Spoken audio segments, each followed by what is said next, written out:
I think our planet in general, I'm not just talking about Canada, I'm talking about, I believe that if you probably went into every household within North America for sure and said, in the home, you'd walk in and say, do you have anyone in your family or yourself that's dealing with some type of an addiction problem? I believe somebody in the home would raise their hand. So I think that this is a vast pandemic that we're dealing with. That was Brantt Myhres, former NHL enforcer with a mean left hand, and now he is an author as well of a book called Painkiller, a memoir of big league addiction. And this is the Up My Hockey podcast. Jason Podolak. Just watch me now.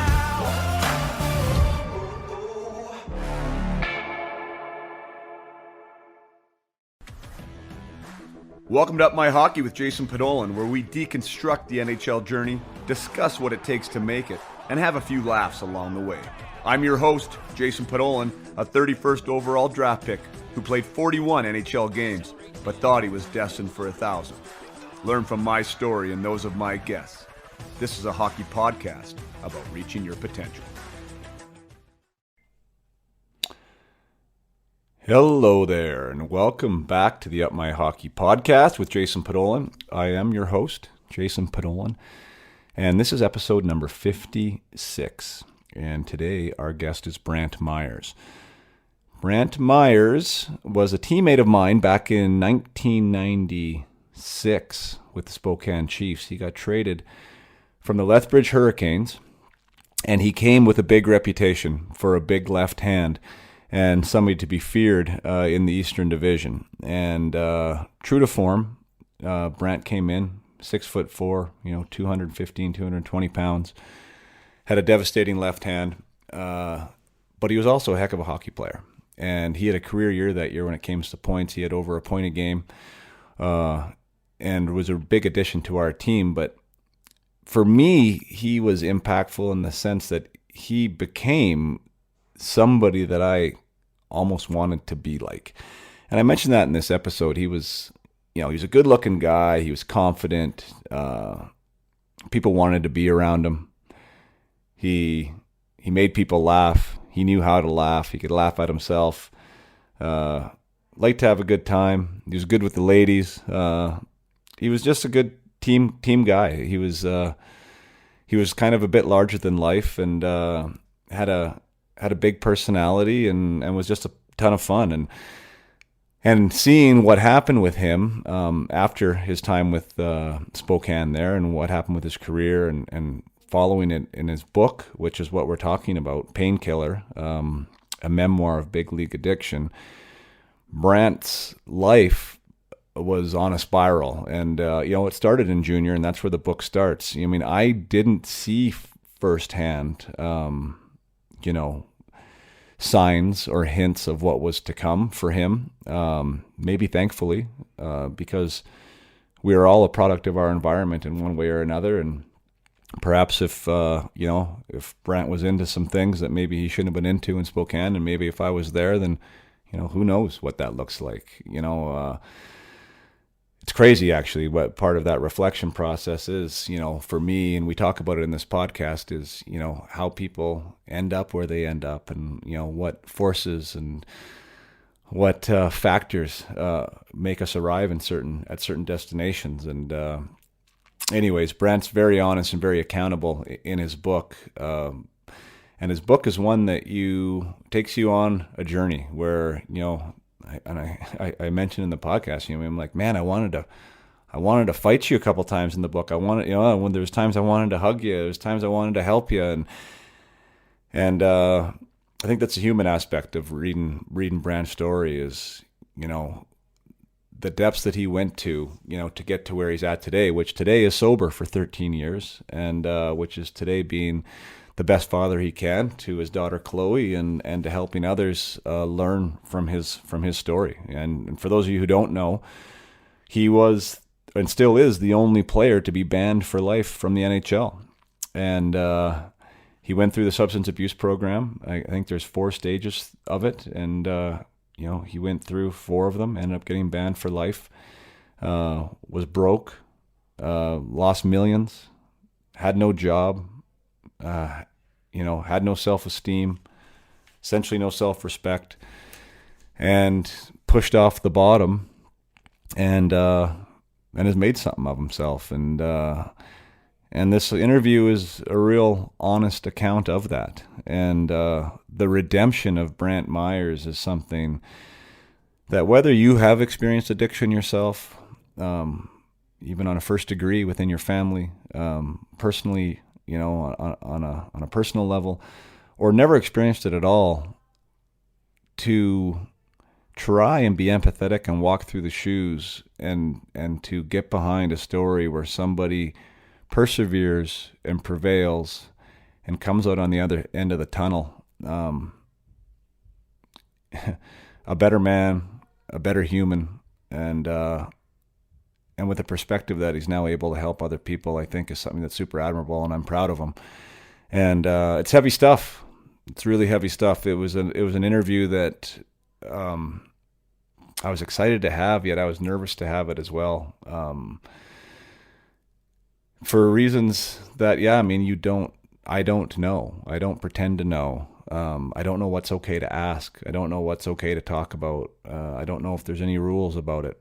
But I tried to keep it as real as I could and as curious as I could to me, and be as supportive as I could to Brantt and his story, and keep it as human as possible. And I think that there is so many lessons for all of us, which I mentioned during the podcast, in Brandt's honesty and in his vulnerability, and again in the redemption, which I love.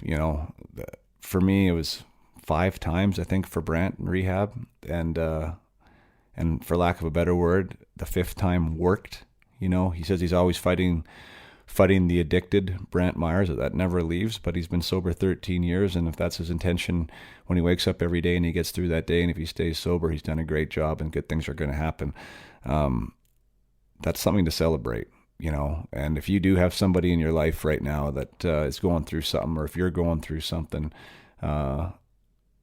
I believe in second chances. I believe in third chances. I believe in fourth chances. It's hard to be that person who's giving the chances. And Brantt says he burnt a lot of bridges there, and he let some people down. But sometimes that's the way it goes. And it is what it is. So let's have empathy for the people in our lives. Let's try and forgive. Let's try and help. And this is just a real honest discussion about addiction, about trying to overcome that addiction and that disease, and being a parent, what that means, being a coach, being a role model, being an example. There's a lot of good stuff in this. It is a sober interview, for lack of a better word there. But it's a good one. And I'm super grateful for Brantt for coming on to share. I'm super grateful to help him with his message. Painkiller, again, is the name of the book.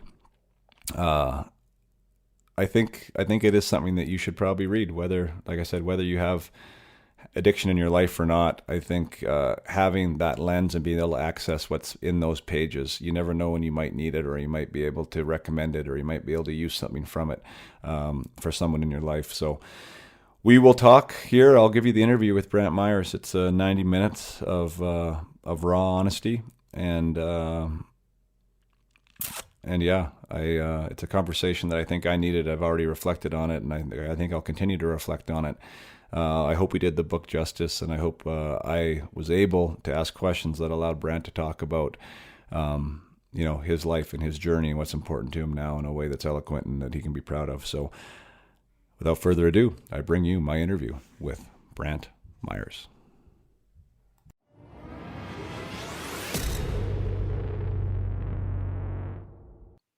All right, we are live. This is episode 56 of the Up My Hockey podcast. We have the pleasure of having in Mr. Brantt Myhres.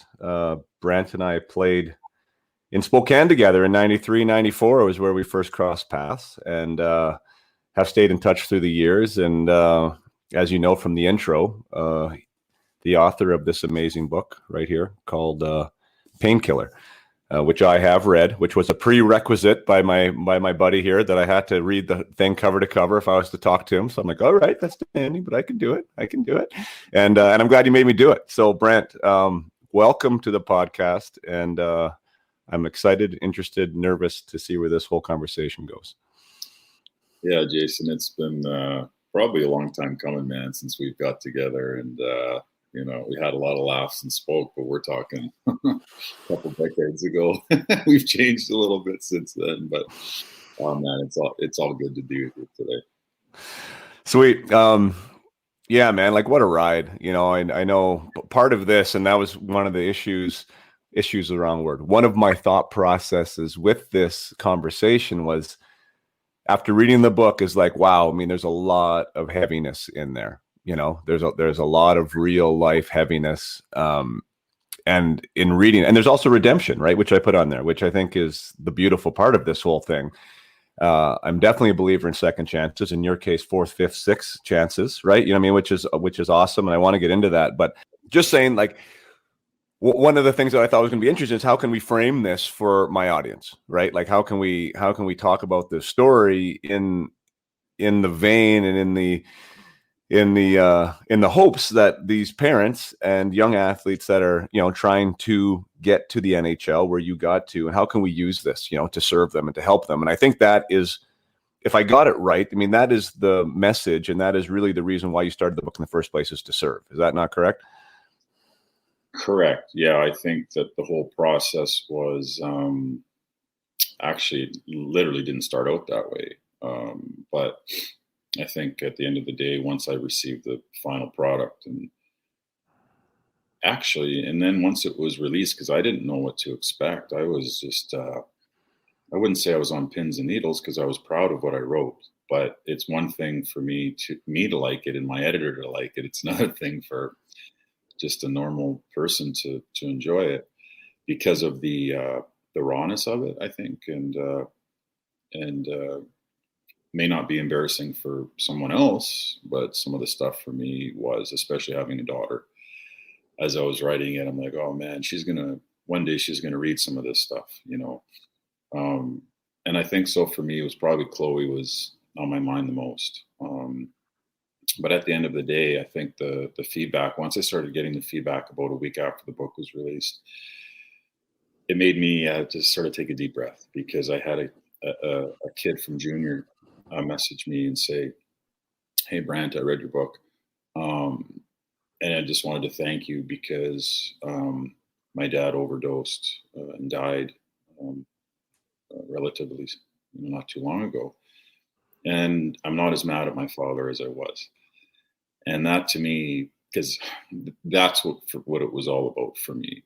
And then I had another gentleman out of Phoenix, Arizona. His name is David.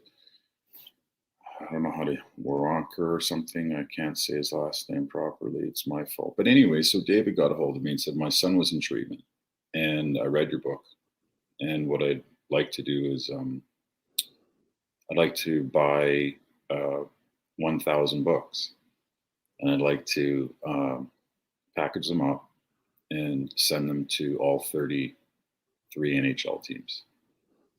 So he did. So he bought 1,025 books, and they're being shipped out, I believe, tomorrow to all of the NHL teams. And it was just an amazing gesture that it touched somebody else that much to do something like that. Wow. So his motivation was to get one in the hands of every person that plays in the NHL. Was that the idea? Correct. Yeah. Yeah. He just said, me and my wife donate to a lot of certain charities every year. He also sent 200 books to the Boston University. And he just said that, wow, this is just something I feel that most athletes should have in their hand. Right.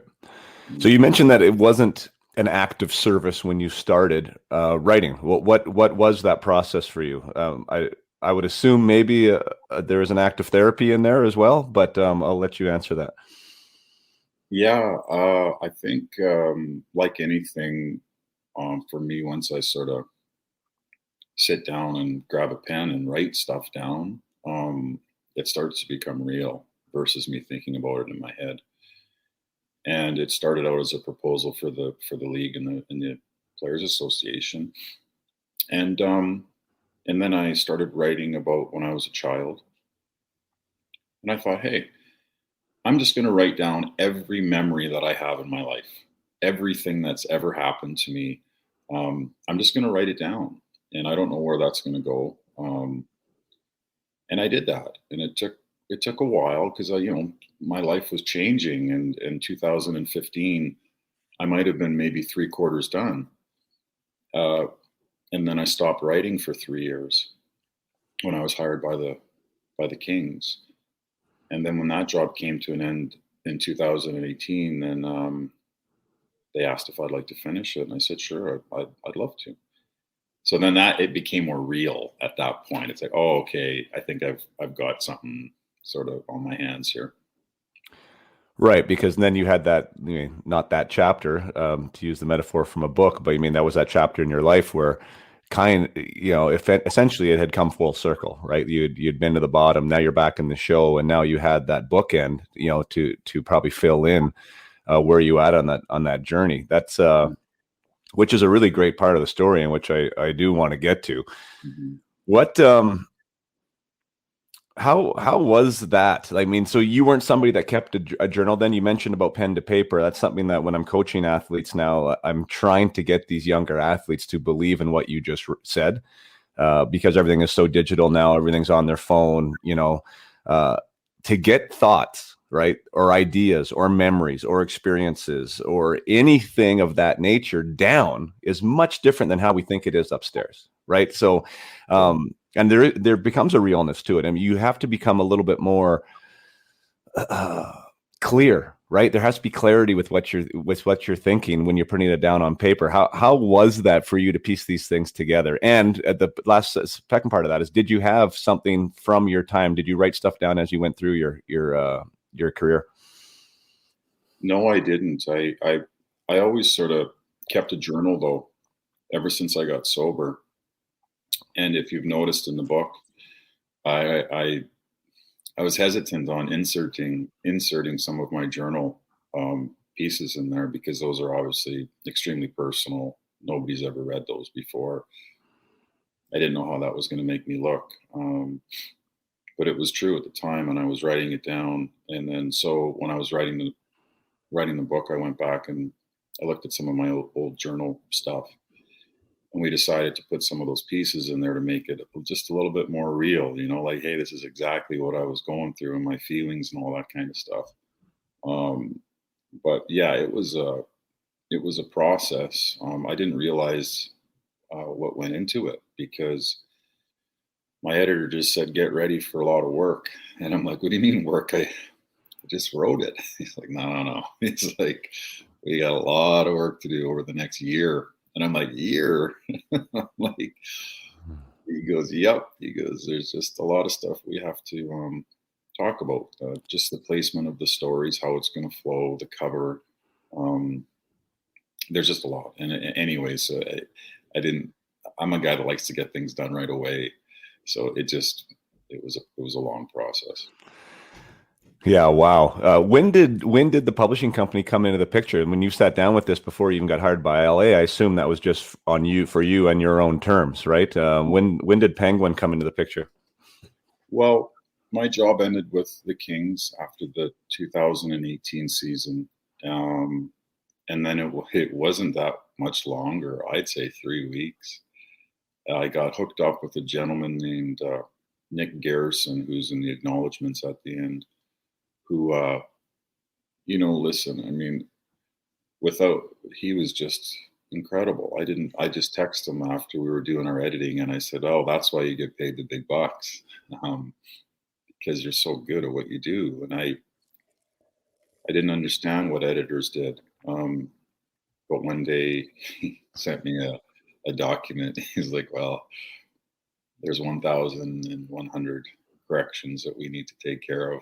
I'm like, really? And then the lawyers have to look at the book because there's parts of this book that are actually really PG. there's some stuff in there that they flagged 10 things that we needed to remove. So I have the unedited version.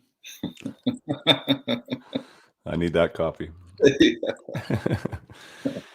You mentioned when we first started here that you were unsure of what the response was going to be, and that you might like it or your editor might like it, but you weren't sure what everyone else was going to do. Fear of other people's opinion stops a lot of us from doing a lot of things. And I think even in hockey and from the player development standpoint, how invested are you in that? The fact that other people like it, don't like it, what they think of it. Where are you at in that whole process? Well, I think that anytime you take on a project like this, it's human nature that you'd enjoy to be validated. Nobody wants to not be validated on what they've done. And this is a subject, I believe, that it really touches the heart of, I think, our planet in general. I mean, I'm not just talking about Canada. I'm talking about, I believe that if you probably went into every household within North America for sure, and said in the home, you'd walk in and say, do you have anyone in your family or yourself that's dealing with some type of an addiction problem? I believe somebody in the home would raise their hand. So I think that this is a vast pandemic that we're dealing with.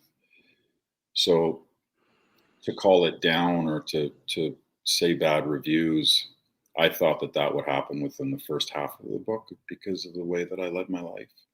And that's fine. But I think if you read the last 100 pages, I really tried to change, and be a better person. And hopefully they can relate with that. Who is this book for?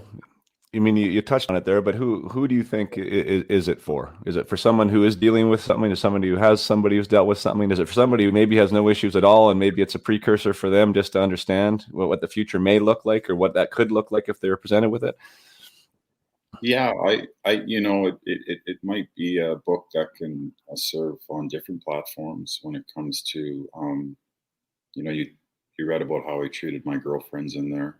How about, family issues? I mean, with my mother and my father, you don't have to be an alcoholic or an addict to have issues with your parents, and then when it comes full circle to where, I grabbed my father's hand before he was dying, and forgave him for the anger that, I had over the years. And I've forgiven my mom too. There's just different messages in the book. And obviously, yes, if you are struggling with an addiction issue, I guess for me personally, hey, I think I was probably as down as down can get. And for some reason, there was there's a voice inside of me just saying, don't ever give up. And when you're staring down the barrel of a fifth suspension or a fifth rehab, and you're completely broke financially, spiritually, emotionally, physically, it's hard to grab that little piece of hope. It's like, why? It's like, I've been trying this for 13 years. It's not working. But I did, and I grabbed onto it, and it was a slow burn because it took a while for me to get back on my feet. Yeah, I mean, in reading the book, like at the end, I was like, what am I feeling? And I was trying to think, like, what were you feeling? And to me, you didn't use the word embarrassed, I don't think, in it. Like, I don't remember reading that, but there seemed to be like shame, and I think the shame, to me, I felt like it started as that young boy, with the mom that wasn't around and with the dad that didn't show up, and with those other couple of those awful stories that showed up. That, I mean, to metabolize that as a young boy, you, without even knowing, I think subconsciously you think there's something wrong with you, or there's something wrong with what's happening. And then it stepped into the hockey scenario and the WHL level, and obviously correct me if I'm not connecting the dots, but as I read it, like there was a bit of shame that you turned into a fighter instead of a hockey player. And I don't think you really liked that at the time. So there was a bit of underlying shame with that this is who you had turned into. Am I putting the pieces together okay with that? I wouldn't say there was ever shame of the role that I played, Jason. I loved protecting you, and I liked protecting Valerie Bure. And I think, as I mentioned it before, like, you guys are like my brothers, almost like a little family. And so when I look back at it, when I was a child, I wasn't protected by somebody that should have fought to the death, really, my mom. So when I got into a team environment, I think that protecting you guys gave me a little bit of satisfaction that I didn't have when I was a kid. I'm like, yeah, nobody's going to fuck with you guys right now, and I'm going to be the big dog on the street. And it was just maybe a weird way to look at it, but I think assessing it now, I wanted you guys to feel protected. So I never had shame in the role. I wanted to be a better hockey player. I wanted to play the game of hockey like I did when I was in my last year midget, where I went to the game and wasn't putting Vaseline on my face or stretching out my jersey, not focusing on the puck. When the score was tied, or, I never got to play anymore, really. Only when we were down by 3 or 4 goals. So you could feel that that role was, it was appreciated by you guys. Like, you guys would pat me on the back and everything and say, "Good job, Mizey." But deep down, I wanted to be on that first line power play, and not have to worry about that. Yeah, I mean, I brought that up in the sense because, I mean, you were very honest in the book about your association with fighting and how you didn't enjoy it. So I hear you saying that you like the idea, the role of protecting your teammates and where that sat you on the totem pole and how that gave you purpose and identity, right? I get that aspect, but the actual physical act of doing it wasn't something that you really look forward to. And for me, like, and I was never a tough guy, and this isn't a physical aspect, but like, we all have ideas of how we're going to show up on the scene or how we're going to execute this thing of whatever our dream is, right? And for both of us, it was hockey and playing the NHL, right? And I was lucky enough to play in the NHL too, but I didn't live the way that I thought it was going to live, or what my abilities were, right? So there was a period in my life where I was like almost embarrassed about my career, to myself, and maybe because it was the expectations I had, maybe it was the expectations others had for me that I let people down, like, I don't know where that all came from, but I definitely had that feeling, right? Like, that I kind of screwed this up. Like, there was something else there was something more that I could have stepped into. I am in a way healthier place with that now. Like, just saying, I mean, it was hard what we did. I mean, to get to in whatever role and however we got there, it was hard to do it. We had to do a lot of good things right, and it's something to be proud of. Not many people get to put on an NHL jersey, but I guess that's where my parallel is, though, for saying that, right? I've felt that for me, and I think that I would probably feel that too if I made the NHL, let's say, as a fourth liner, right? And I'd be like, well, I was supposed to be a power play guy, right? I think that I would probably have had that association with it. I didn't quite get it the way I wanted it. So I feel you, because one, I saw you at, well, I mean, maybe your best, right? I mean, you were a point of game guy when I was playing with you, and you were on that first line with Duth and, protecting Val. And I mean, you could score and you could play. So I know that you had that in you, and reading that book, I know that you felt like you were a player because you were a player, and then at some point you weren't allowed to be a player anymore. And I think that's hard for athletes to deal with, especially when we get into that pro level. And maybe that's a good connection for guys playing right now, because it's like sometimes we're asked to do things we don't necessarily want to do or want to do all the time, Yeah. I mean, listen, the games, kids don't have to worry about my role today. It's gone. And with you, I mean, part of being a goal scorer like yourself, I think at least every 2 or 3 games I could say, okay, I'm going to go do my job. I'm going to go get the scrap tonight. You couldn't do that. You couldn't say, oh, okay, I guess I'm going to go bury 2. I mean, you'd like to. Right. So for me, I could do my job like pretty quick, early in the game, get it done. Where if you're a goal scorer and you got all that pressure on your shoulders and you haven't had a point in 4 games, talk about pressure, right? We're pushing the envelope. So I could see on your point too. And but as far as today's the way the kids are thinking today, I think it's just a different mindset.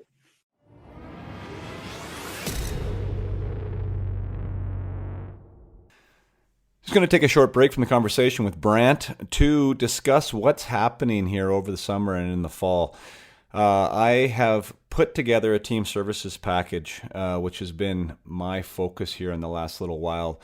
I find that it's the best way to serve as many people as possible and have the biggest impact. And I think it's really rewarding to see individual athletes within a team environment apply some of these skills, these mindset skills that I talk about, and allow teams to build around it. It's been super gratifying to see. And I'm getting booked up. So I wanted to let everyone know that that is what's happening and that's my focus. So summer programs, fall programs, if you're an academy out there and if you would like to add mindset training to your team building and as one of the tools in the toolkits for your athletes, I suggest you get in touch with me now. There's not many people out there that are doing what I'm doing. I'm seeing unbelievable results. And I do think it's a progressive thing that everyone is going to be doing stuff like this 10 years from now. So get ahead of the curve. Skill set without mindset is nothing, right? We spend so much time working on the skill set of our athletes, the physical realm of our athletes. We need to be able to find purpose with that skill set. And using some of these mindset skills that I talk about really helps teams come together. It gives them something to galvanize around, something to focus on and provide intention to. So, reach out to me. I'm really excited about the programs I've got offered right now. I do still have some spots left for fall, but they are evaporating. So, get in touch. DM me either on Facebook, either on Instagram, or on my website is really the best way. upmyhockey.com, where you can see the services being laid out there. It's either workshops or through my programs or me in person, and you can have me as the mindset coach for your team throughout the season. Exciting times. I love what's going on here. I love the results that we're getting. So, get involved in the program, and we'll look after your athletes. Now back to the episode with Brantt Myhres. Right. Yeah, I mean, they don't have to do that. Although it's interesting, bringing it full circle, watching how some of those teams are handling, like McDavid right now, especially the other night.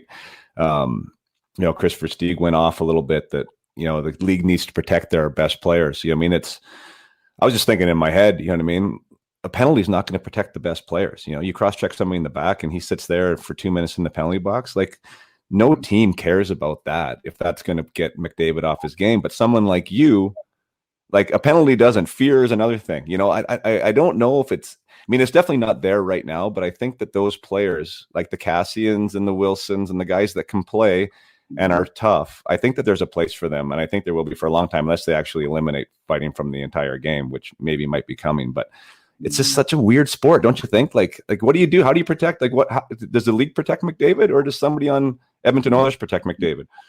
No, it's the way that the rules are now. So I remember we were playing a game one night and somebody was running around. I can't remember who it was, but I wouldn't necessarily go after the other team's tough guy. I'd say, okay, you went after Mike Ricci, right? Well, I'm gonna go after Forsberg next shift. And that's sort of how you calm things down. It's like, okay, like if you guys want this game to go this way, no problem. But your stars are going to get it. So it keeps the other bench accountable, going, okay, well, if I run around a little bit too much, like, if Marchand, if we played against Marchand in the 90s, well, Bergeron's getting it, not Marchand, and that's sort of the way that we'd handle it. In some games, man, there was nothing going on because nobody wanted to, right. The energy of the game, right? Everything was smooth and nobody was taking runs at guys. So I always believed that as a team of 23 guys on the ice, or 22 or whatever it may be, that we policed ourselves. And I thought we did a pretty good job of it, but that today, unfortunately, guys lose money now. They don't want to lose 100, 200, 300 grand. So they don't do it. Yeah.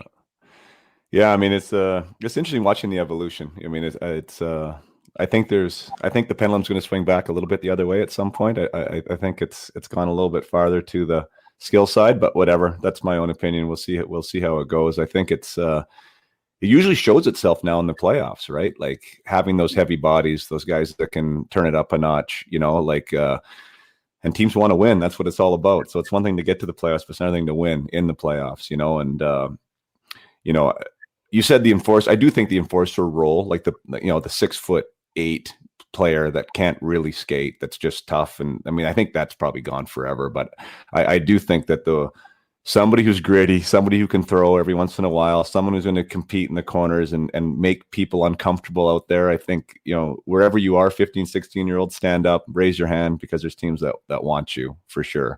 I think. Yeah, there's a kid in Boston that literally became I think my new favorite player.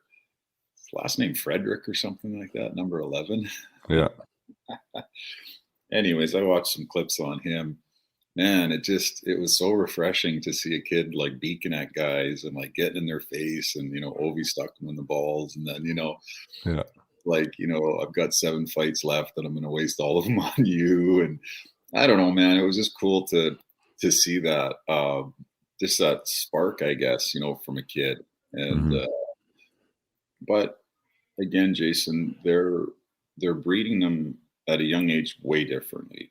So part of the thing when you get to the National Hockey League, for me and you, first thing I did was I couldn't wait to take the visor off. Yeah. I'm like my no helmet warm up for sure. And, wow, I've got no visor on. I'm a pro. Like I'm in the pros now.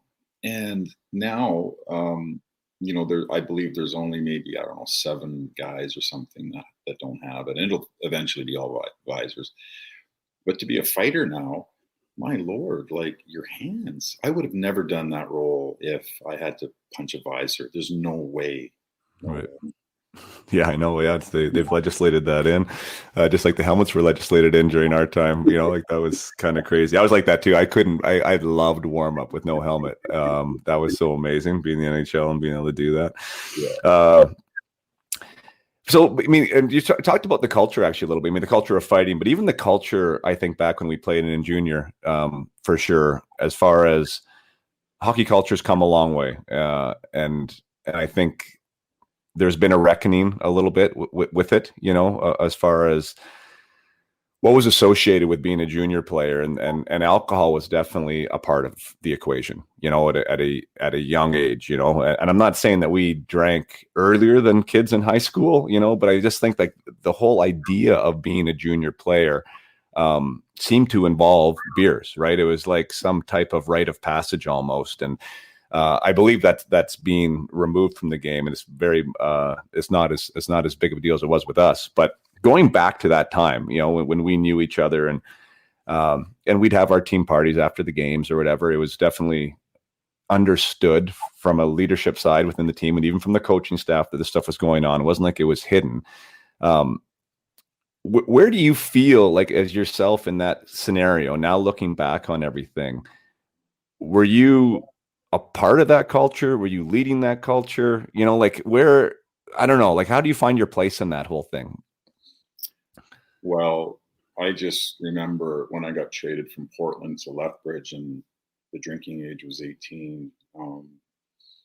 And I just literally fell in love with it. Like I could sit with you with a bottle of whatever and just sit and chat about anything in life and have a blast, let alone at a team party with all my teammates. There's a lot of testosterone going on at that age, and there's, you're trying to figure your way out through life. And I think the bond that you have when you do have a 6-pack of beer with your buddy on the team, looking back, I abused it. I mean, there's no way around it. I wasn't responsible in any way when I drank. But there were guys on my team that were,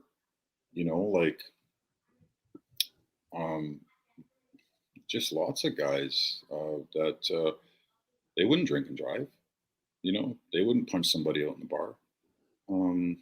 They wouldn't show up to practice throwing up. I mean, they just so there were guys that were responsible drinkers, and then there were guys like me and a few other guys on the team that couldn't handle it. But usually they got weeded out. Right. Looking back now on that whole scenario, like when does someone become an addict? Like, do you think that you were an addict then? Do you think that there was like the first time you had a sip of beer, you became an addict, or is that something you grow into, in your opinion? No, I don't. I think for me the love affair I had with alcohol and drugs was from probably that 16-year-old mark, like right when I hit 17. And I just remember saying to myself that I couldn't fathom my life anymore without drinking or doing drugs. And again, it was something that I cherished more than the game. And I knew at that point that I was thinking differently than other people. I didn't understand what it meant to be an alcoholic or a drug addict or anything like that. I just knew there was something inside me saying you're never going to give up this feeling because it feels too good. Right. And I didn't. Yeah, I mean, I'm looking. One of the things I remember about, I mean, what year were you born? You're 70. 74. Yeah, you're 74. So you're 2 years older than me. It was my draft year when you were in Spoke. You came there at the end, and so that was obviously a big year for me, trying to get ready for the draft. And I remember when you got traded that I was, you were 2 years older. I mean, I was second year in the league, but you were definitely somebody that, I mean, I don't know, caught my attention. I aspired to be like. I was. I just thought you were a cool dude, like and we did get along too, right? I mean, obviously we got along, but it was interesting that I was drawn to you, and we did have some fun. I mean, there was nothing egregious I remember of any stories when we were there. No. But I got thinking too, like, I mean, what if you and I got drafted to the same team? Like, what if, like, how would that affected me? Like, do you think that your journey might have been different if there was someone to model above you that was maybe doing different things? I can only speak for once I made it to the NHL, and then I was put into the substance abuse program at the age of 24. I think looking back at it, like let's say a guy like Bob Probert was in the role that I was in Los Angeles, and he was working for the Sharks or the Tampa Bay Lightning. Well, I know for a fact I would have used Bob. I don't know where it would have went, but I would have used Bob in some capacity for sure. Because back then, I didn't tell a soul what I was doing. I mean, other than the girls that I was partying with. But as far as teammates went or agents, or I was so scared of losing my job, and that those paychecks were pretty amazing back then, that I wasn't going to tell anybody. So if we had somebody like Proby who was strictly confidential that I could talk to and hang out with on the road and stuff, I definitely would have used him. So you've answered one of the questions I was going to ask. So then you were doing your stuff without anyone in your hip pocket. It wasn't like you were inviting guys out with you, or there wasn't somebody going with you. And I mean, I wouldn't want names anyways, but I mean, it was a solo mission for the most part, what you were up to. Well, from time to time, yes. I mean, once it got into the late cocaine nights, of calling a dealer at 3 or 4 in the morning, at that point, I'm by myself with a girl. Because again, the guys that I might go out for beers with, they weren't the guys, that were hanging out with me when I was doing that kind of stuff. It's one thing to go to the bar and drink and have fun. It's another thing to be calling drug dealers at 1 o'clock in the morning, So right. Most of the times I was solo. That's what I was wondering, because I mean, you have to play, I think, to really understand the fraternity and the brotherhood of what a hockey locker room is like. That's the only thing I can speak to. I don't know what a baseball locker room's like, or soccer, or anything else. But hockey was special, I thought, in that way. And I thought that as much as we were there for a career, it was a family in there, And I was just wondering how in those stages, those different stages of whatever phase you were in, maybe, or even not even in a phase. I mean, once guys knew, right, because that's public that you were in there, like how the support was going or not going, for that matter, from inside the locker room. Well, again, there were a few guys that tried to help me, and that showed legitimate concern. But I think at that point, there was really no outside influence. I was so far gone by the time I hit San Jose that my path was not a good one. Girls that I loved, my grandparents, general managers that I really looked up to, Bobby Clark and David Poyle and Mr. Wilson in San Jose, Paul Coffey, who was an idol of mine, and he would always talk to me and say, "Hey, Knuckles, you're going to need to take a break here." I played with a lot of guys like you over the years. Wayne Cashman was my coach in Philly, and he had, I believe at the time, 12 years sober, and he tried to help me. Paul Holmgren would call me in Philly and try to take me to AA meetings because he was sober. And I basically would just hang up the phone on Mr. Holmgren. So, I mean, there were lots of people that were putting their hand out to try and help me. But I was just on a demolition course at that point. Oh, yeah. And obviously trying to understand, and I'm sure you even trying to understand, so what's the difference between someone like Bob Probert, you're saying, like in a role that you were in with LA, you said, you probably would have went and used him and who knows what would have happened. But what's the difference between that and say a guy like Paul Holmgren who says, "Hey man, let's go do this. Let's get you better." How do you see that being different? Well, Paul Holmgren's job is to report to Bob Clark. My job in LA was to report to nobody. So there's a big difference there. I staged it in 4 stages. So the first 2 stages, I gave the player a lot of rope to do, I guess you could call it an aftercare program. And then in stage 3, if they're not complying, I had to bring Dean in. They all knew that. But again, there's a big difference on who I have to report to. And that's what I told Dean. I go, "You're not going to like this program. You got to do reports every couple of weeks. You're not going to get one from me." And but he was great. I always take my hat off to Dean. He just said, "Okay, I paid you to do a job. Now go ahead and do it." So right. So that's the big one. You think like the that level of knowledge, or what that guy's real job is. So maybe there's a little bit of a suspect of like, is this really for me or is this to benefit the organization? Oh yeah, like if, let's say, I'm just throwing a name out. Let's say Andre Kopitar had a problem. Kopi's making $10 million a year. If Kopi knew that, my job was to give reports and, my first obligation was Dean and Daryl and all, he would have never talked. There's no way. Yeah. So the way that I had it set up, it was obviously very, very confidential. And it seemed to, after a while, get ingrained that they were okay to trust me. So is that, you said yourself, you would have used Bob, but maybe you wouldn't known what would happen. Like looking back on where you were at and the path that you were on, was there a way to help you? Would that have been the only way to help you? Yeah, he would have been the only guy. I looked up to him because he played. I knew that he was sober. Couldn't believe that Bob Probert was sober and still playing in the NHL and still one of the toughest guys in the league. I just really respected him.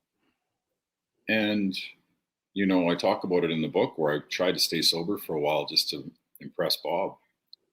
I didn't want to let Bob down, and I didn't even really know him. So let alone if he worked for a team. And I'm not saying everybody's Bob Probert, but I just think for sure hey, listen, I would have at least had a chance. That's all I know. The one story and one of the ones, because it is a little bit of the old school approach maybe, but kind of what happens in the locker room stays in the locker room. for lack of a better word. Like there was a couple stories that you told. One with Bob Probert and the cocaine on the cigarette, I think, if I remember correctly, and one with the first rounder with the Boston guy, where he came along with you for a night trip or whatever, and it kind of made it, you know. And I'm speaking honestly, like it made my stomach hurt a little bit because I'm like, oh man, was like I wonder why you chose to use the names, and if that was hard for you, or how you came to that thing of why you felt that was needed or should be in there.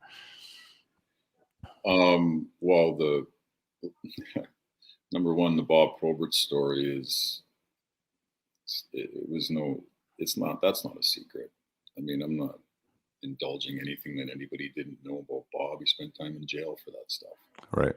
And I don't use the kid's name in Boston. For all they know, it could be Semenko. A lot of guys named Sammy. Right. Right. So I don't know. I didn't, I think if you really dissect the book, the only guy that I throw under the bus is Brantt Myhres. Oh, for sure. Yeah. I mean, you were 100% accountable. And I just wanted to ask you because I didn't know.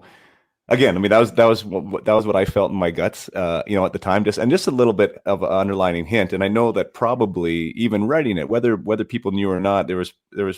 I'm sure there was a little bit of back and forth with you internally, on what to say. There was just wondering how that came to be. Because I mean, Bob was just such a larger than life guy in so many ways. I mean, he really was the poster boy for that role, and how to do the role. I don't know. Properly is the wrong word, but I mean, he scored goals too, right? He was a player. He made an impact in so many different ways, and he was so damn tough. Unfortunately, obviously, he had the substance abuse issues that ended up hurting him at the end. But what a guy! I mean, it sounds like he was just an amazing guy. Even your relationship with him, and anyone who knew him, just seemed like he was just this great human being. Yeah, there was two people that I really wanted to meet in my life. One was Wayne Gretzky, and the other one was Bob Probert. And I didn't tell Bobby that. But when I worked out with him for the first day, I'm sitting on the bike and I'm just sort of looking at him, well, is this really Bob Probert? And then his attitude was just, man, no wonder everybody loved him. Like, he's just a great guy. And then when he offers to rent a Harley Davidson on his visa for me, and I had no motorcycle license, there I am. I'll never forget. I'm on his Harley, and he's doubling me to the dealership, and I got my arms wrapped around him. I'm like, what am I doing right now? Like, is this really happening? It was one of those like aha moments. And then his wife Danny is just such a beautiful soul, and she was just such an amazing patient woman, very patient woman. Even that, I mean, you break that story up. I mean, I had that picture in my head, you guys going to the dealership together. A lot of penalty minutes on that bike. But you mean that night, right? That night, and then showing up that next day, having him be such an idol, like, like so crazy, right? Because obviously you were looking forward to that trip. Obviously you were looking forward to being with those guys, like stepping into that scenario. You didn't want to show up in the way you did. That seemed like that was, I don't know, maybe walk us through that, like how that was for you, even getting into that spot, and then what that day was like. Well, once I was writing the book and that story, my editor Nick said, "Hey, the Harley story," goes, "we want to open with that one." I'm like, really? He's like, yeah. Just to let people understand after 2 rehabs how powerful this disease is, and for me to get pulled over with the cops and blood on my shirt and no helmet and no motorcycle license and drunk as a skunk, and they still let me go. And then I hide under a truck and I get back on the bike. I mean, show up the next day and my idol rented me the bike,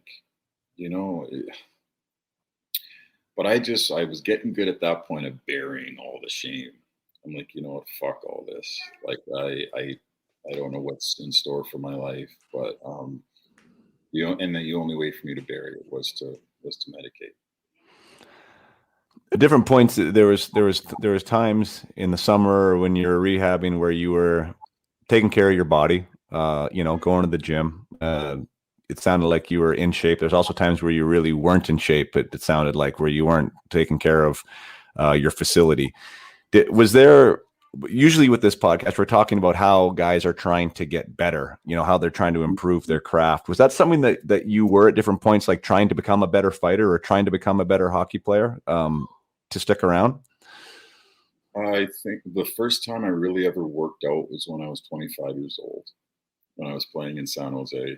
And I was in rehab. And they said, hey, you've got to box twice a week and you have to go to Venice Beach, this Gold's Gym, for 5 days a week. It was the first time I trained. And I just remember taking my shirt off one day and looking at my stomach.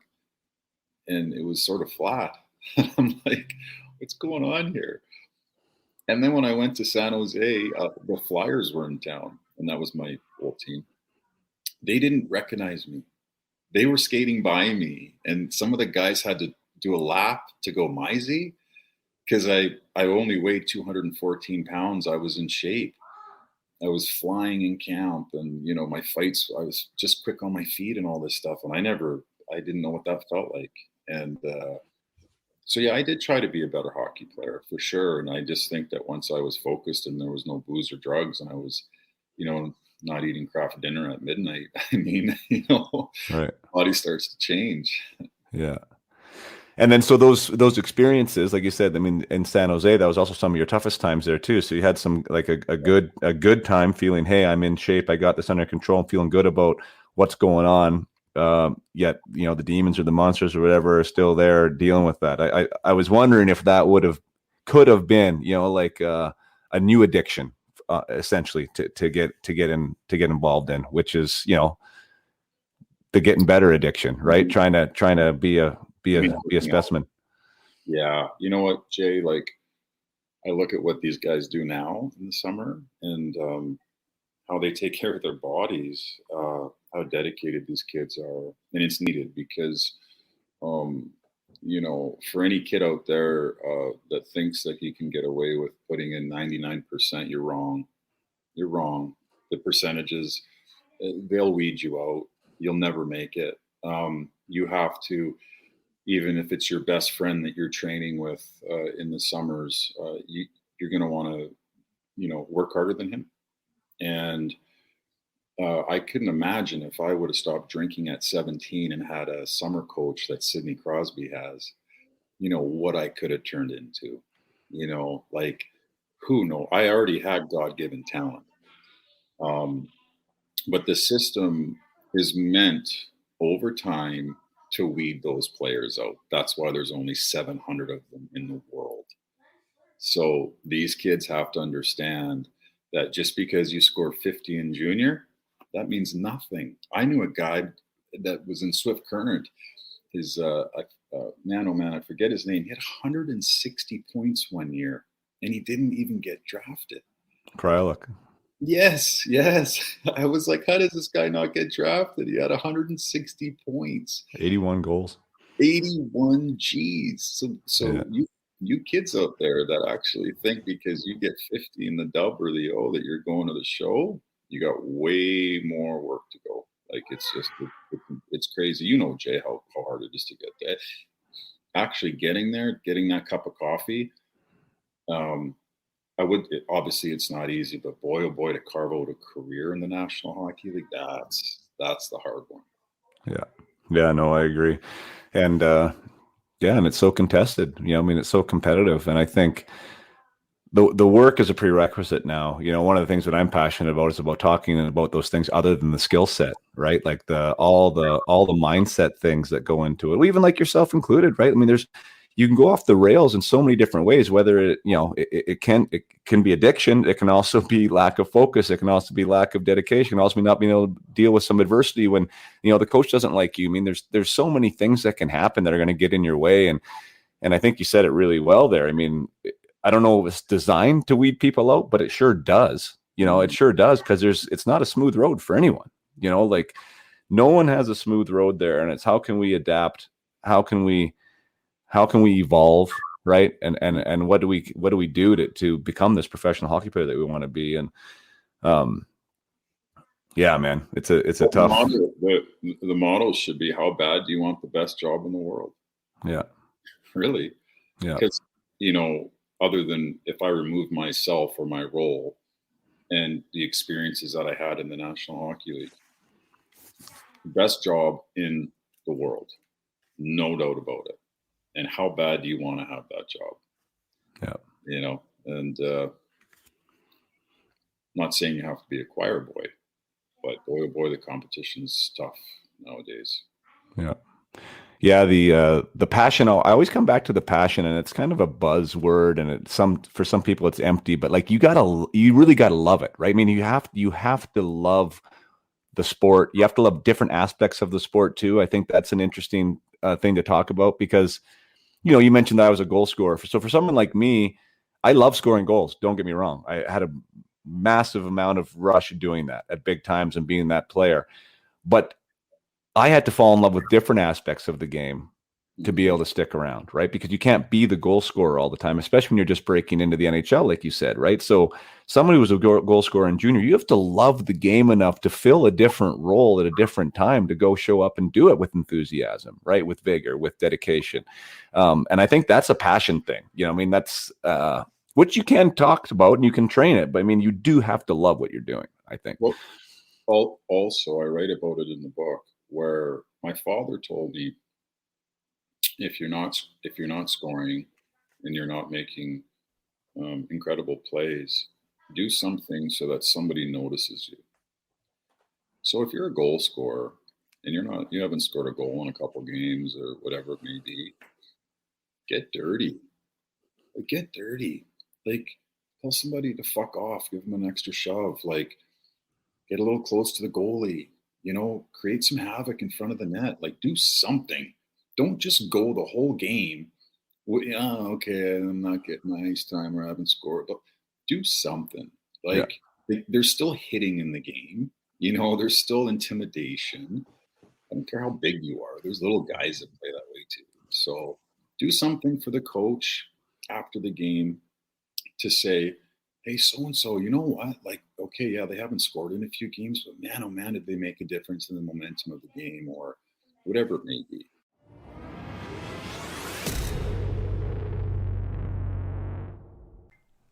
Just going to take a short break to remind you and to thank you for the reviews and for what you're doing to grow the podcast. I'm a competitive guy.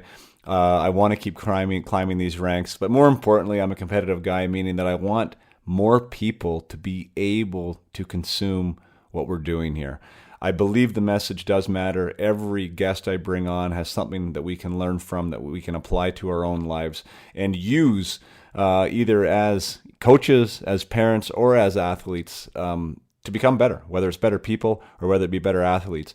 And I think the message is worth fighting for. So I do ask you to leave the comments, to leave the reviews, to share on your social media. It all matters. Every time you do it, it puts the podcast into somebody else's mind, right, into their intention, and maybe they'll download that next episode and subscribe. So thank you to everyone who has subscribed. Thank you for the reviews. I said that we were doing 5-star reviews. We had from one of the 5-star reviews that came in, I was going to read it out, and it comes from Viking Rising in the United States of America. It's great to have American listeners. I love that we're growing into the U.S. and that the message is catching on in the U.S. And Viking Rising says, awesome content, 5 stars. Jason does a fantastic job on the podcast of digging in and getting in deep with his guests. I really like it because it is not a cookie cutter podcast and actually even makes you think from time to time. Very informative and entertaining. Definitely worth listening to. I hope they keep on coming for a long time. Thanks again, Jude. I love that review. I do think that's what makes us a bit different. I try to keep the authenticity of myself in check. I am a curious guy. I do enjoy the deeper aspects of actions, of meaning, of the why behind what we're doing. And in asking those questions, often I'm asking my guests some things that they haven't been asked before. And sometimes they haven't even really asked themselves. So we can get into some interesting discussions. try and make it entertaining and real at the same time. So thank you so much, Jude, for that review. We're definitely going to keep them coming. I know every week that we have a new guest on, I feel exhilarated, and it really adds something to my week on a personal level. So I myself am benefiting from it, from the conversations, and I want to keep providing that for all of you out there. So yeah, keep the reviews coming. If you give me a 5-star review, I'll do my best to try and get it on the air and recognize you. And yeah, I mean, nothing else I can say, but I'm grateful. And if you are one of my faithful listeners who hasn't left a review yet, by all means, please do. Much appreciated. Now back to the episode with Brantt Myhres. Mm-hmm. Yeah, there's lots of ways to touch a game. I agree with that. That's one thing that I talk about with the players that I work with. And I think competitiveness, like that element of competitiveness, and you can package competitiveness wherever you want, right? I mean, at one point that used to mean fighting, but it doesn't have to mean that anymore. That can mean on the back check. That can mean blocking a shot. That can mean getting in the dirty area, right? Like there's a lot of ways to stand out. Even like a Kyler Yamamoto, I brought him up on this podcast before, right? Like I notice him every night that he plays. Not because he's getting goals all the time, but because I can see that he wants it more than everyone else that he's on the ice with. Yeah. Right? Like you can see it, and he intimidates with that pressure. He's not going to intimidate you physically, but he intimidates with the pressure. When he's out there, that you got to be aware. And I just think that's a choice, right? As you said, like that's a choice. I mean, to play that way. It's not a God-given talent. It's a choice. No. And he's Yamamoto's been doing this for a long time. Mm-hmm. Just didn't start in the NHL. He's been proving people wrong for years, and I think he thrives on that, and I think he's, what is he, 5'8", maybe? But he just plays so hard every night, and you got to love to see kids like that. And back when we played, Jay, like if you weren't 6'1" or 6 feet, it was like, nah, but now, guys that aren't quite 6 feet are getting a shot. Oh yeah, lots of them are. Yeah, I mean size. So if you can play and you can play with that edge, like I think that's a really cool thing. But I mean, it's a way to stand out, and I've been preaching that it's a choice. Like, yeah, work, right? Like that compete. Like you said, it doesn't have to be physically, but it can be just a pursuit of the puck. It can be a desire to want that puck, to get in the forecheck. There's so many ways to stand out, and I can see it at the NHL level. You can imagine how much you could stand out in junior if you want to get noticed, by bringing that element. You mentioned your father. Your father was underscored throughout the entire book, the different phases of the relationship you went through with him. And I think the interesting part of the evolution was you becoming a father, and what an impact Chloe was for you in your life. And one thing that I can connect the dots with is the impact of my boys and becoming a father, and what that's done for me and the choices that I make on a day-to-day basis. What, from your story and now through the lens of a father, how does your journey manifest now in that role with Chloe?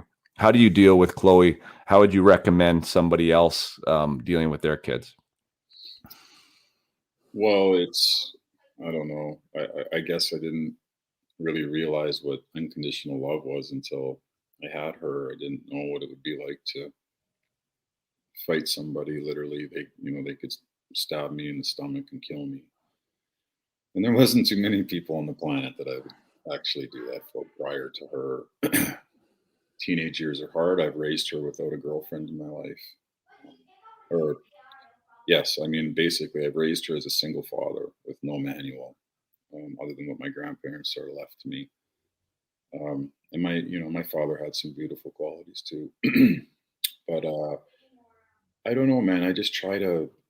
I think one of the things for her was that I wanted to give her the gift of sobriety, which was she never had to worry about a guy like Brad coming home with his eyes all red and hammered drunk, and punches are being thrown. So I prided myself the last 13 years of doing that. She hasn't ever had to question my dedication to her. When I say I'm going to do something, I do it.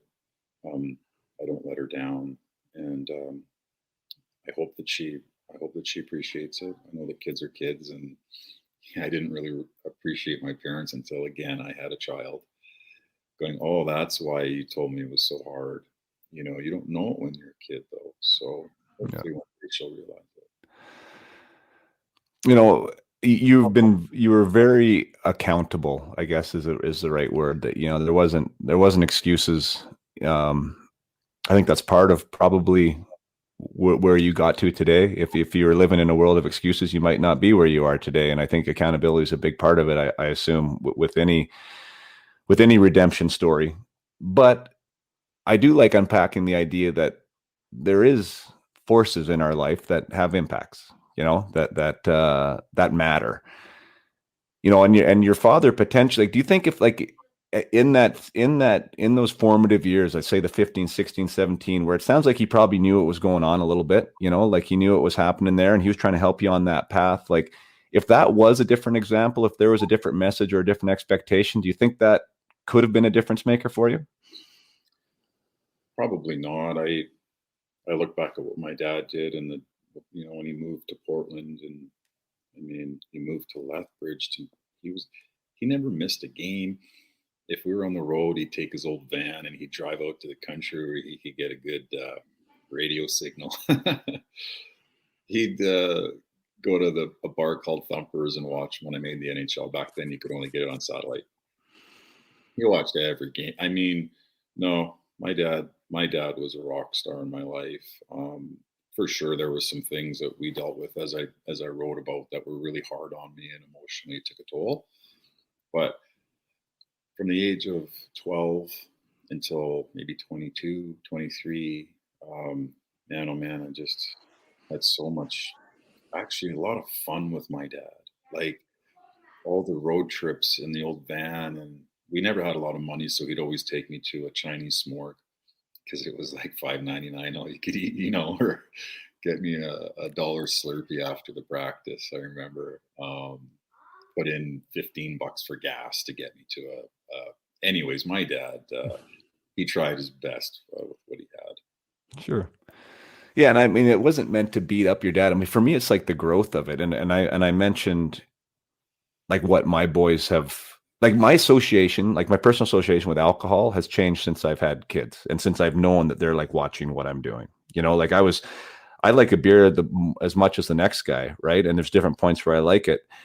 And I started a question of like, well, why? How come every time I'm in a social environment, like this is a prerequisite for me to have a beer? Like, and if my kids are now watching me have that beer every time that there's a social environment, like what am I coding into them? So I'm thinking about my actions in that way now, right? Because of these little people that are seeing somebody, right? That they look up to me. I know they do, right? And so I'm trying to make choices that are representing a healthy association with whatever the thing is. So when I was asking that question, it's just like now, if I saw my boys, at 16, say they're in the WHL, and I know that maybe they're running a little too late a couple nights, and I know what's going on, like I could maybe let that go and say it's part of the culture, or there maybe could be a coming of Jesus moment then and being like, hey, this doesn't align with your goals and dreams. This isn't aligned with, who you are and who you want to be, and like have more of like that, like a hard and fast. And again, I don't know what your relationship was like with your dad, but judging from the book, from what I read, it sounded like it was somewhat okay or accepted that, you were doing what you were doing. Yeah, I think as a parent, the best gift that you can give to your children is walk the walk, walk the talk, however you want to put it. It's like I can't talk to Chloe about not drinking and driving, not smoking weed, blah blah blah, if her father's doing it.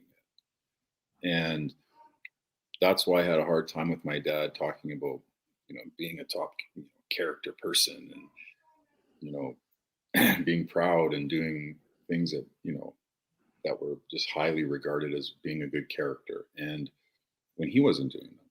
So I'm like, fuck you, dad, like how dare you preach to me.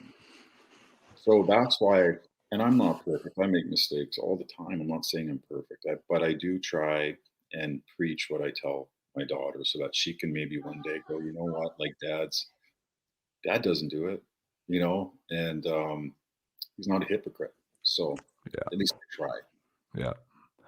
Yeah, man. That's yeah.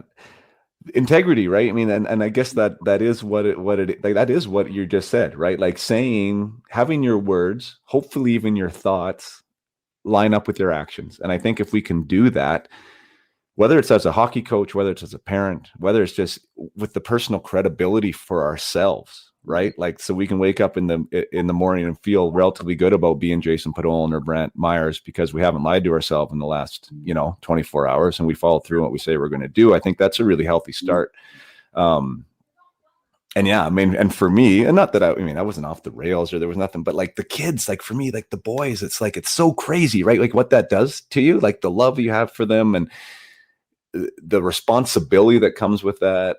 And then really understanding for me the magnitude of, like, we are all role models for somebody, and it might not be your kids either. And that's something that I've really found as well. The power of that within a team. And when I'm working with players now, I'm like, there's somebody watching you. I promise you there is. There's somebody that you're making an impact on. And what type of impact you want that to be. And I think that's pretty powerful, right? And also we have to let our kids fall.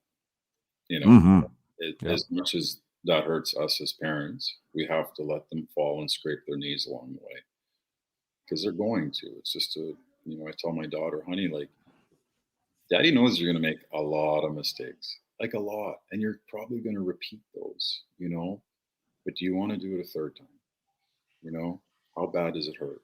And that's the thing. It's like at some point we have to, whatever age it is, like when we moved away from home, essentially the reins were taken off and we were living with a new family, and, we had to make mistakes to learn in life. So, but hopefully they don't cut too deep. Right. Yeah. I mean, I do find that now, and that's a great point by you, like the bubble wrapping of our kids, like it's, something goes wrong at school, they don't get the right grade or they don't make the team. And, mom and dad's in there and yelling and screaming and like nothing can ever go wrong. Right. And it's like, the wrong in quotes is sometimes the absolute best thing. And lots of times it is the best thing. Sure. Right. Yeah, absolutely. I mean, again, my path with what you've read is not the norm. But as far as like, I can again just speak for my daughter, and I just want her to be able to call me and go, Daddy, I'm in a situation where I think I'd like to change. And how do I do that? Well, I'm in a position to hopefully teach her and help her because I've been through a lot in my life, and I know how to turn things around when things are really bad, and that's all I might hope for my daughter. Yeah, 100%, and that's where, I mean, I can echo that in the sense of allowing them. I call our kids, my wife and I joke sometimes that they're free range kids. Not like in the 50s when my dad was running around, but like for 2021 kids, they're pretty free range. Like we let them go, and let them explore and let them be adventurous and maybe make some mistakes. And, like you say, scrape their knees every once in a while. And the idea is when they do make those mistakes or they do fall, it's not a shaming or it's not a, you're bad, or at least we try our best. That's not the message, but it's like, what did you learn about yourselves? Like that's always the constant underlying question. What did you learn from that? How do we, did you like the way that went? Do you want to, how are you going to improve? And I think if that's kind of a philosophy, and that's a philosophy I use with coaching too, to be honest, like hockey coaching is, allow these guys to be creative, to explore boundaries, to make mistakes. And then not classify the mistakes as wrong and you're bad, but like, what did you learn from that?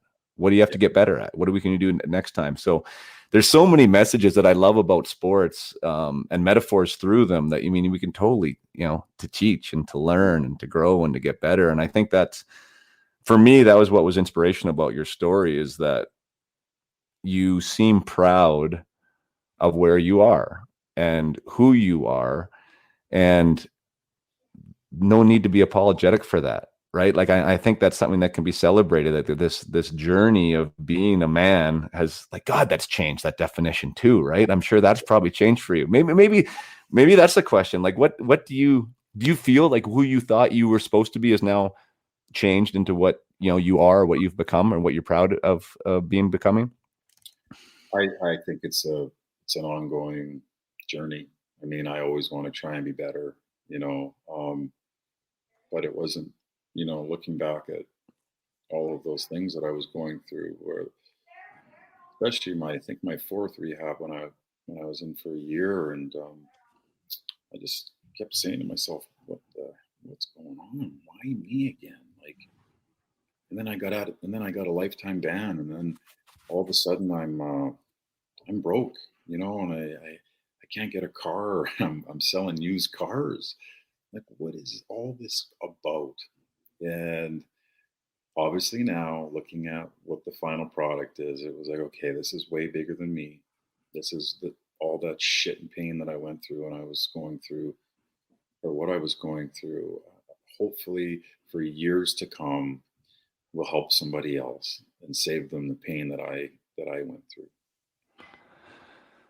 Yeah, I mean, the identity of like gender identity has been a topic, right? Like it's interesting, right? What roles get bound up in being a guy, whether it's prescribed by society or self-prescribed by us or our environment. And I think that role of hockey player has evolved too. Like who I thought I was supposed to be or needed to be a professional hockey player, to be good at it, and the competitive nature. You talked about testosterone, like all that stuff is like an incubator for a little bit of craziness. Like how many beers can you drink? You know what I mean? How many girls can you sleep with? How many, how hard can you hit? How many fights can you get in? Like there's that whole interesting dichotomy of like what it means to be like a masculine, strong, tough guy. And I think that understanding that identity now in a different light, being married, having kids, being a role model, and like how we can still be strong yet vulnerable. And I think that, I mean, your vulnerability, I think, is an interesting twist on that gladiator type role. And I think maybe, I don't know, to me, you seem stronger and able to admit that than maybe not going there in the first place. Yeah, it was again just a process where I think being able to write the book because of having 13 years clean and sober, and it's been so long since I've acted that way that I'm like, I don't care what people think. Like, it's been over a decade since I've done cocaine and drank Jack Daniels and got arrested, and that, like, I'm not that guy. So I wasn't necessarily worried about what people would say now. Just that, holy shit, when you were young or in your mid 20s, like, you have people, I had an old lady or an older woman get a hold of me and say that she wanted to slap me in the head because she got to stage 3 in the book, and she's like, you're not going to go to stage 4. I'm like, oh yeah, I'm going to stage 4. But taking her on an emotional ride where she's like, stop, and there was no stopping. It was like, okay, let's hit this lifetime ban, and then let's even keep going after that, so Yeah. it's crazy. Yeah, man, that is a word. And I think that's the part, like that was the part for me. You mentioned at the beginning, like that everyone in probably every household has some type of addiction or has an experience with it. I don't know if you can be kind of addicted. I mean, I see it with my kids in the video games. Like there's an addiction quality to them wanting to play, and how they want to play. There's an addiction quality to me when I'm playing poker, right? That I've seen before. They don't want to get up from the table. Like there are these different scenarios that I've seen with that, but it's like to read your book and your story, like I can kind of get there, but I can't, you know what I mean? And it's like, how the hell does that, like, how does it get there? And it's like, wow. And I don't want that to be the disconnect because, I mean, just because people maybe can't get there, like, I think that there's so much amazing stuff about it, and even about the getting to the bottom and pushing off. Like there's so many great lessons in there that are relatable without having to relate to, the lengths that you went with it. You know what I mean? Yeah. As far as yourself goes, like, you weren't bit with the bug, I don't think. I mean, yeah, maybe you want to stay at the poker table a little too long, But hey, listen, I don't have a poker problem. I I went online and I buy in for $50. You know, I could buy in for a lot more. And when I lose that money, I don't buy in anymore. You know, like my dad couldn't do that. My dad lost everything on those VL, whatever those machines are called. Right. He'd spend all his GST money from the store, and he'd drink beer and pull the lever and lose everything. I didn't have that. See, so there are some, and I couldn't really fathom what the gambling addiction was Right. like. My dad could. So same thing with me and you. It's like, you know, you've been able to have an amazing life after hockey and a beautiful family. And I know that your father and you were, I believe, still very close, I think, correct? Yeah, we're closer now than probably in a while. I think everyone has Yeah. their relationship issues and ups and downs, but yeah, for sure. I mean, my mom and my dad are still big parts of my life for sure. So so that's the other thing too, is that that's why I believe that those recovery programs are very important, because when you're talking to somebody like, you know, let's say you had a cocaine problem. Well, shit, I could talk to you for 5 hours today, and I know exactly what you're thinking and exactly where you're going with it and all that kind of stuff. Versus you talking to me about, again, losing a house gambling. I wouldn't understand. Right. You you're I don't know what the right word is, but like that moment with your sister, where you didn't remember where that it was February 18th, which I sent you the text the other day, which is my birthday, which is neither here nor there, but just kind of ironical. And then you've been clean since then, and then there was definitely a religious connotation to your sobriety. I believe Jesus became a bigger part of that. Is that like a huge part of the turning of the corner, or like what you touch on it for sure, but for me it wasn't like 100% clear if that is the reason, if that was the reason. Yeah, it wasn't necessarily a religious thing because I'm not religious. But for me, I do believe in a God, and I don't know what the God looks like.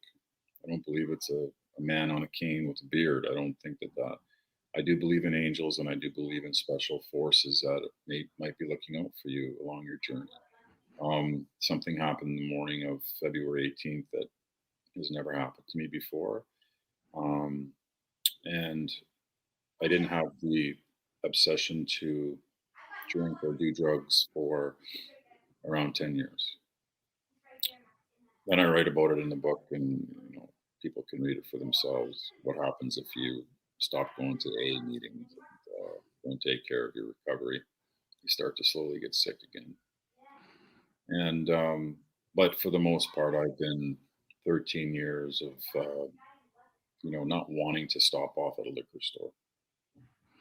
Yeah, you touched on that. I think it was in the epilogue or whatever it's called there. Like how close that was, and I mean that was one thing that I was thinking in my head too. Like I wonder, like what has been the closest since, because even you talking about it, saying that it never really leaves, I guess, for lack of a better word. I mean, is that an accurate way to put it? Like it's there, but like you're operating on a different frequency. For sure, and I don't deny the fact that I love it. Like I love whiskey and cocaine as much as I love, like, maybe my favorite pizza or favorite movie or favorite song. Like I really enjoy it. Um, but it's pizza doesn't make me feel the way that cocaine and Jack Daniels does the next day.